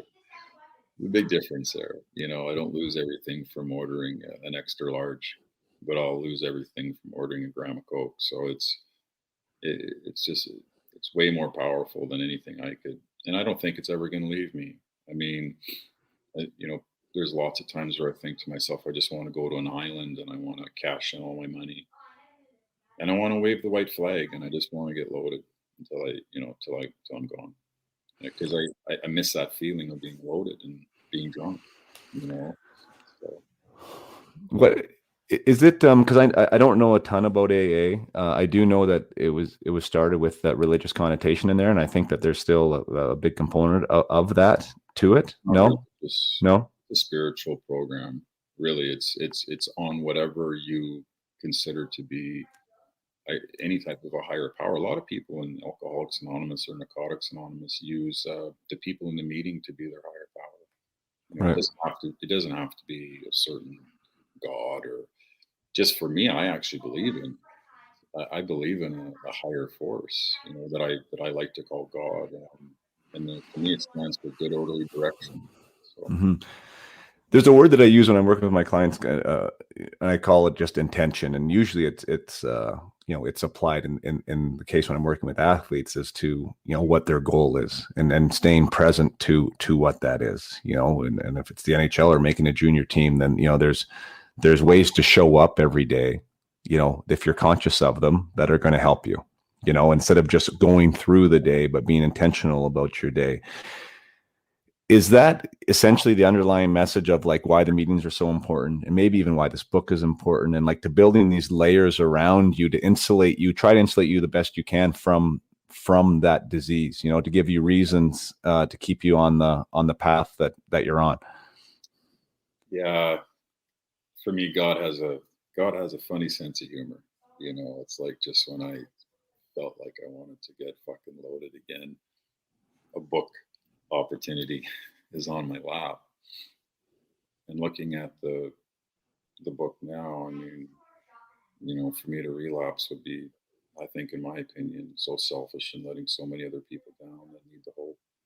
So the addiction side of me is angry that I wrote the book because it puts some clamps around the ankles. Yeah. But the other side of it, I think the true self is really happy that I did, but the addiction doesn't like it very much. Right. You're super brave and super courageous. One of the parts that I was like, I was in your shoes was getting ready for your first training camp there with LA once you'd been hired, and you had to, stand up there in front of the boys and, tell them who you were and what it is you were trying to do or supposed to do. Never having done it before either, right? Which I think is like, you didn't really get into that, but like that is like that fear, right? And that like there's an expectation for you. There's like some kind of, I'm sure, imposter syndrome going on. Like, am I going to be able to do this? Am I going to be good at it? But being brave enough to still step forward, to do it, to get out of your own way, and to deliver that speech and then to make it work. Like, I was super proud of you in that, because I can imagine how hard that was for you. Can you maybe like walk us through a little bit of what that was like for you? Yeah, I think if it was a different team, like let's say the Carolina Hurricanes, I wouldn't have been as nervous. I mean, because I had such respect for Daryl and Dean, and the Kings, because they just won the Stanley Cup, and there's these studs in the front row with Daryl, and I'm like, what's happening again? One of those moments of, oh no, and then I felt like I was gonna almost faint. And the only thought was, dude, if you faint right now, like, you're not getting hired. Like, 7 years of waiting for this job is over, And I was just, once I said, listen, I'm not breaking the atom here. I'm talking about my life and my story. I can't fuck that up. So, but still, even saying that, there's something about that pressure when you're having 30 people stare at you and almost like, okay, what do you have to say for yourself? But I was way more comfortable in one-on-one meetings, like even me and you talking, like it's just so casual, Yeah. And when I had my meetings in training camp, when they'd be in the office, just shooting the breeze, But yeah, I can see why they say public speaking is like one of the top 2 or 3 things and phobias that people have. Yeah, that's tough. I mean, your peer group makes it tough. Like I said earlier, the fear of other people's opinions. What are they thinking? What are they going to think? And even helping people, like putting yourself, like I found that on a personal level, to allow myself, whether it's to believe or to trust or to stand in that position of saying, I want to help you, or I can help you. I can support you in this. There's a touch of narcissism in that, you know what I mean? That for me, I was like, well, who am I to say that I can do that? But it's, I mean, you have to get over that because it's not about that. It's not about me, right? And I think that's the thing with you, is that it's not about you in this scenario. It's about the service, and it's about the story, and it's about how this may be able to help. Is that what? I don't know. Is that kind of how you got to that spot, or do you have any issue at all putting yourself in that position? No, I again, like Jay, you're a leader and you lead with, they have to look at you as a leader. Um, and that it's no different than when, the coach in Calgary got fired and Daryl Sutter came in. Daryl Sutter has to lead that team. And they're looking for him to lead that team. The players are, and your students that you have, they want Jason Podolin to lead them. And with this book, I'm hoping that I can hopefully lead some people, whether it's a 14-year-old or it's somebody that's in their 60s that are struggling, that can, or a father that, like the gentleman that bought those 1,000 books. Like, he never had a problem with alcohol or drugs, but his son did. So I just think that if we're in a position where people are looking for us to lead, we have to lead by example. That's all. With communication, to me, was kind of another underlying theme of your book, either the lack thereof or the inability to communicate, either what you were feeling or the expression of help, maybe for lack of a better word. Like, do you think that when it comes to counselors, and you talked about that in the book, or the therapists, or whatever that title was, a lot of people associate that there has to be something wrong with you, I think, or there's something wrong with me for me to go having this conversation or to ask for some help, or, there's some weakness or some disability that has to be assumed in order to do that. Is that something that we got to get out of the way of, in your opinion? Like to not have to attach that label to somebody who wants to have a conversation or ask a question or say, hey, I need help with this? For sure. There's always sort of this stigma of asking for help, because, then we think we're admitting to ourselves that we're not strong enough, that we don't understand, that we don't know the right way. And we're human beings. We're not robots here. Like, as we talk, you're going to scrape your knees, but in order for you to let your guard down and actually really absorb someone that's been through it, someone that understands, I guess, the chemistry or the cycle of whatever you may be going through. That's why, again, I revert back to the recovery meetings, is because whenever I get asked to share if it's only a 2-minute share or if it's a 10-minute share, I feel great. Yeah, I don't know what it is. And there's a lot of those guys in the meeting that I've never met before, but it's something about sharing and getting it off your chest for me. And I know a lot of other people, there's some type of therapy in that, so I don't see anything wrong, or the embarrassment like I went through of opening up to somebody. Yeah, and I think that's why I kind of asked it, because either it is a prerequisite, some say, of like recovery, like to admit that you need help, but I think it's such a barrier to entry for help, like to having to make that that admittance, but before it even starts, and I think if we can just lose the labels of like bad, wrong, sick, not sick, like, and just have this idea that it's okay to talk, it's okay to admit when we're not feeling good. It's okay to admit when we maybe don't have control of something, or we don't have something quite figured out. And like, that's, again, getting back to now the parenting hat. That's one of the things that I'm trying, or my wife and I are trying to chat with our boys about, that, these emotions are okay. You need someone to talk with them about. If that person is me, awesome. If it's my wife, awesome. If it's somebody else, awesome. But to live in that in your own self, and you put yourself on an island, and you don't have to get it out, like how you said, you talk to these people in these meetings. I'm sure, like, just that verbally communicating that, making yourself say it out loud to another human, there is therapy in that, and there is solutions in that, even for yourself, I think. Do you find that? Yeah, there's always a solution behind it, under the blanket. It's just a matter of trying to remove your ego enough to take it in and to actually absorb it. Like, I've got a couple friends that that I'll call and I'll rant and I'll vent and I'll rave, and they'll let me do it, for 5-10 minutes, and then they'll just say, "You done?" I'll be like, "Yeah," and then change the subject. Yeah.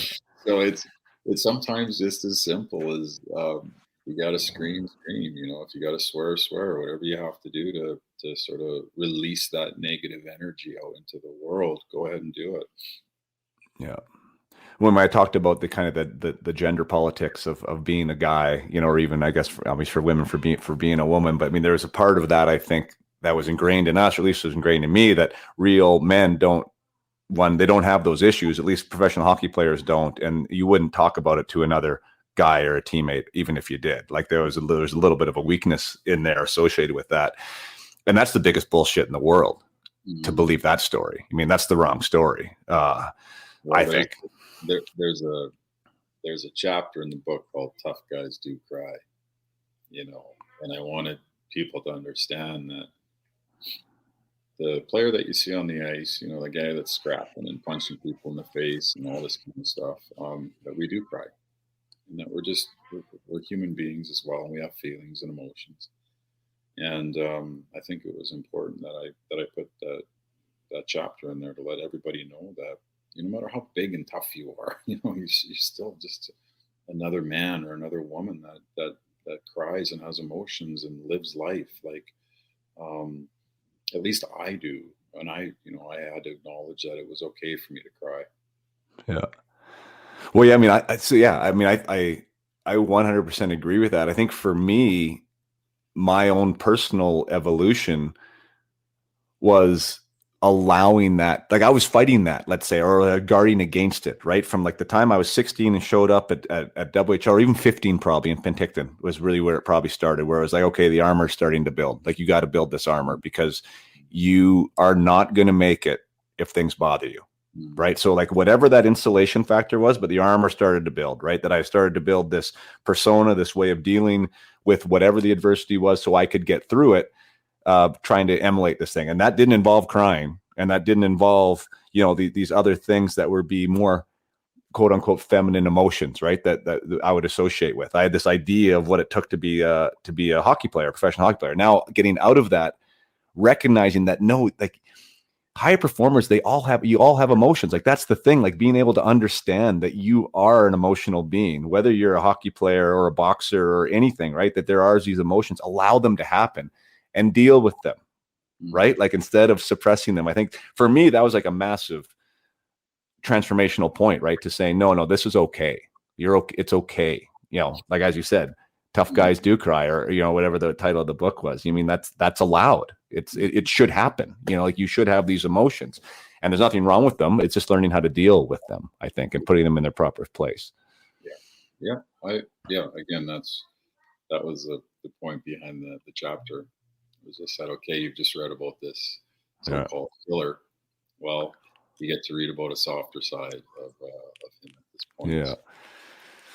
Yeah, man. It's like, I have a character course now that I've talked about here on this thing, and it's one of the things that's kind of the backbone of some of the stuff that I talk with players about. And it's interesting for me, like who actually even signs up for it and what it means, because I think there's a hard part in marketing something like that, because you feel like, well, I'm not a guy with bad character. Why would I take this course? You know what I mean? Or I don't have character problems. And that's the inherent issue before you even start, right? It's not about having enough or not having enough. It's just about like understanding that this is a skill that we can all get better at it.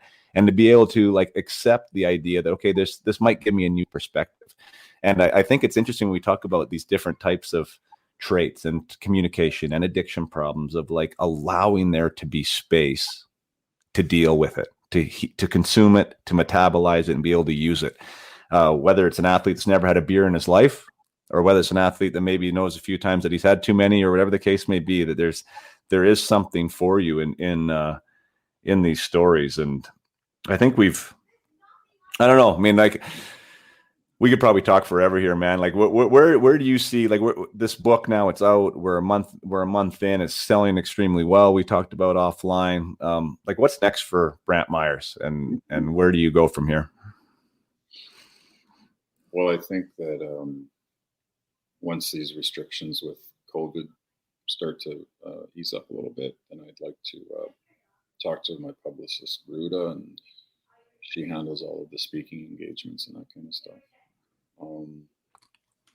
Yeah, man, I'm just really looking forward to keep spreading the message. I mean, this is something now that I've realized within a month that it's touching some chord somewhere in somebody, and my responsibility is to continually to stay sober and on track, and then just figure out ways that I can continue to keep talking about this and raising awareness, and then like you talked about at the start of the podcast is the redemption and hope, and I think that's what when we look at the cover, my favorite part of that cover is the hummingbird that's flying to land on the stick. Yeah, for hope. Yeah, because I said, hey, listen, I want to put something in there that resembles hope, and so we put the hummingbird in there, and that was one of my favorite parts of the cover. I'm glad you talked about that because I thought that might have been symbolic of Chloe potentially, because she was she was that hope and that kind of that light that really galvanized you. I think a lot of things in that hummingbird. Yeah, for sure. So, I mean, you talked, and I'm just talking about how goal oriented, because you were goal oriented with like wanting to get back to the NHL, and that was something that you kept writing in the league. You thought you had a voice in the league. You end up getting the job with the Kings, which obviously you're not employed with them anymore. Has that ship sailed for you? Like, is that still the holy grail land? Do you want to be back with the league somewhere, or are you 100% okay with evolving into wherever this message takes you? Oh yeah, again, this isn't about money. I'm not a starving author. If the NHL itself or the union or one of the teams wants to talk about maybe putting something together, I'm obviously always willing to do that. Mm-hmm. But I'm not waiting by the computer. And I wasn't waiting by the computer or the phone when I got a call from LA. My life, as you've read, has some crazy, just no rhyme or reason, just out of the blue. And I'm sure that my life will continue to have moments that are just out of the blue. And I cherish those because that's what life is all about, the unknown. Yeah, 100%. Direction's an interesting thing though, too, right? I mean, having that direction and that focus of like what you want to get to. Sounds like right now your direction is like sobriety, and that's probably underpinned every single day, which maybe that's the overall direction. I can relate to that just in my coaching business too, is like I thought that, I'll have made it when I get to the NHL and I'm working with prospects, or I'm working as a developmental guy there, because I do think that there's value, and maybe that does happen one day, but I let that go as being my idea of success. And it's like, who can I help and in what capacity? And if I'm doing that, if I'm serving, then I'm doing what I'm supposed to be doing, and wherever that leads, then that leads, instead of having this pillar focus, because I'm fighting myself in that a little bit, because I'm really like, I think there should be a goal. I think that we should be striving, for something with the direction, because I do think that helps manifest what that thing is. Mm-hmm. But we have to be flexible too, because we never know where we're going to end up, because there's going to be those moments of serendipity that you're talking about, that all of a sudden, hey, there it is, and let's jump on. I would have never guessed in a million years that Lombardi would have called me that day, but it happened, and then never would have guessed that, Nick Garrison from Penguin House, we get in touch, just things in my life that happened. Chloe wasn't planned, like so many things that have happened. And it still goes back to the main focus for me was staying sober. And as long as I stayed sober, good things started to just happen. It's like, you want to talk about karma or positive energy, however you want to talk about it. I truly believe that a good soul that means well at times is rewarded with nice things in their life. And I don't mean a fucking Porsche. I'm just talking about like, whatever it may be. It could be being healthy for the day. Like my buddy just showed up asking me to sign a couple books, and he's in a wheelchair. He got in a motorcycle accident. He played hockey, and now he can't walk. And when I left that car, I just I'm so grateful that I could walk back up to my door, and walk upstairs and go for a run. He can't do that. So just, I think, breaking it down daily to my needs will always be met. My wants will never be met. That's just the reality of my life. Yeah.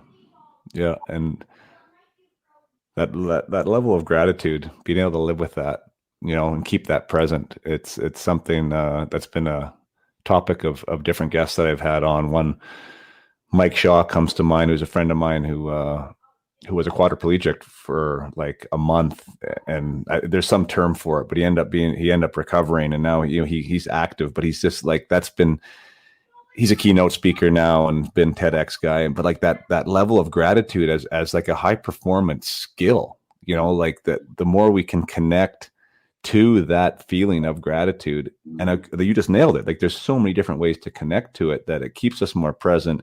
It keeps us more hopeful, it keeps us less anxious.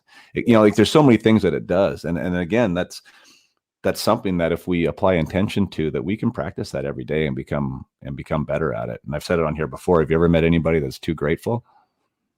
Yeah. And it's hard to be resentful when you have a heart full of gratitude. I mean, it's just, Yeah.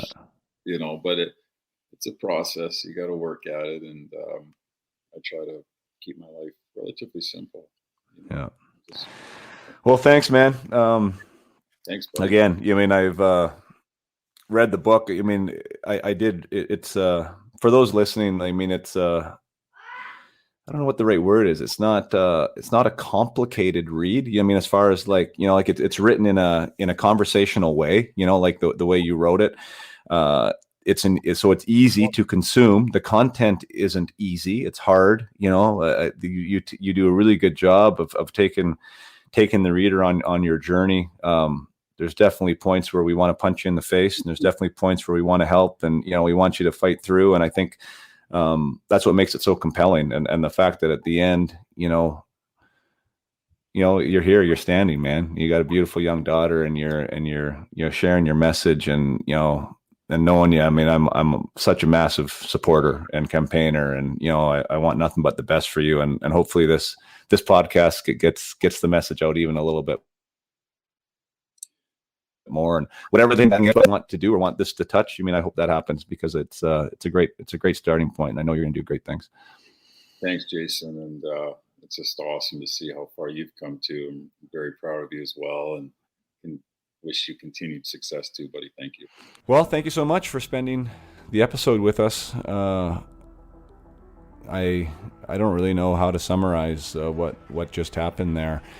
Like I said, it was a heavy one for me. The book was heavy. It was hard for me at times to read about somebody that was a teammate, and all the questions of like how could this have happened, or how could a team allowed this to happen, and having that conversation actually helped me with some of those, because he was saying that he was essentially hiding it. He was on solo missions. He didn't want anyone to know. And he became great at not allowing people to know what he was doing. There's so many layers to that, right? There's so many. Once you've read the book, you'll understand. I know our environment as young people matters. Our role models matter. What we're exposed to impacts us. I am somebody who really believes that we have the opportunity to direct our ship, and we are empowered to make whatever we want of this life. Brantt is very accountable to that in the book and in the interview. There is accountability. Accountability and integrity are two huge things, and we talked about it in this episode. But there's so much more to integrity and accountability. We need role models. We need direction. We need the perspective to know that there should be an expectation within us. I just go on and on and on, and I think the main message here is, though, like, where is Brantt now? How did he get there? What did he go through? What can we learn from it? How can we apply it to either ourselves or the people around us?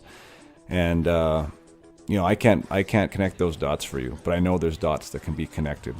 I know there's human elements of this story that just go through all of us because we're human. And yeah, whether you've ever seen cocaine before, whether you've ever done cocaine, whether you've ever had a sip of alcohol, I don't think it matters. I really don't. I think that I think the idea here is that people can change. People are able to change. People can make the best out of shitty situations. That it happens. That it happens again and it happens again and it happens again. And you need hope and you need support. And we need to be able to talk about it. And for me, I think those underpin the entire story, is that redemption is real. People do shitty things and people can do great things. And that same person can live inside each and every one of us. And having that humility to understand that, I think, is step one. And step two is allowing people the space and allowing ourselves to have the space to make some mistakes and to learn from those mistakes and hopefully move on into a better place after that. So, Brantt, if you're still listening to this, and if anyone else is, like I said, I'm proud of you. I'm proud of what you represent. I'm proud of you being honest with the struggle, even on a daily basis, that it's real, that it's there. You're fighting a good fight, my friend, and you're a great example, not only for your daughter, which I know you hold so dear, but for lots of other people out there, myself included. So appreciate you putting those words down on paper. I know a lot of people are going to benefit from them, and I hope people benefited from this interview. And until next time, play hard, keep your head up.